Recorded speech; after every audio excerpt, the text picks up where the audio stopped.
before we dive into what are these actual languages of the birds, these vocalizations, it's important to be aware of how to learn these vocalizations, how to learn bird language. And really it's comes down to what we call dirt time. It's coming out here and it's coming to your sit spot and it's listening. And the longer you're at those sit spots and you're practicing that sense meditation, the more you're going to find out what we call your baseline. And the baseline is basically the norm of that area in which you are sitting.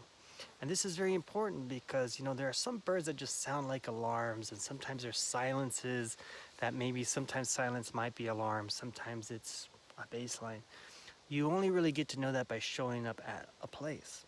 And so a lot of understanding bird language is this sense of being in relationship, like being in the know of what is the baseline of a place.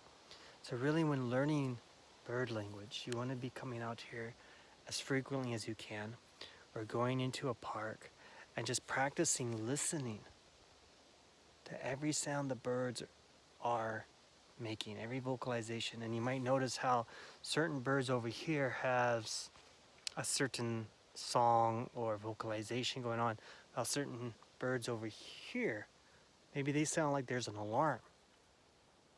And you might see that down below there's some birds that have an alarm or a certain kind of urgency, while the other birds around, they're okay.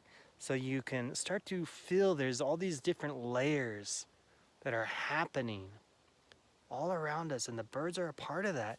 And so we don't want to just try to create this rigid kind of says like, oh, that's an alarm. There's all kinds of critters out here. So you don't want to make these assumptions. You want to be looking, and you want to see in each level, in each sound, what else is going around that may indicate the potency of what is being communicated right there. Yeah. So the beautiful thing about bird language is that, scientists have shown that, across the world, across continents, across different types of landscapes and ecosystems, that these 6 vocalizations, there is the common theme of what they represent. And so even if you go to Africa, or you go into France, or you're down in the jungles of the Amazon, or you're up here in Montana, these vocalizations are going to be the same. Different birds. And again, when you tap into the baseline, that baseline is going to really tell you what they are really communicating. And that might be different than what you're used to. But at least you'll be able to tune in and begin to say, well, is that baseline? Or is that what I think that might be communicating? All right. So with that said, let's go into what are these 6 different vocalizations. And I hope you go out and just remember, have the spirit of play, have the spirit of really enjoying this process of apprenticing yourself to nature and the birds.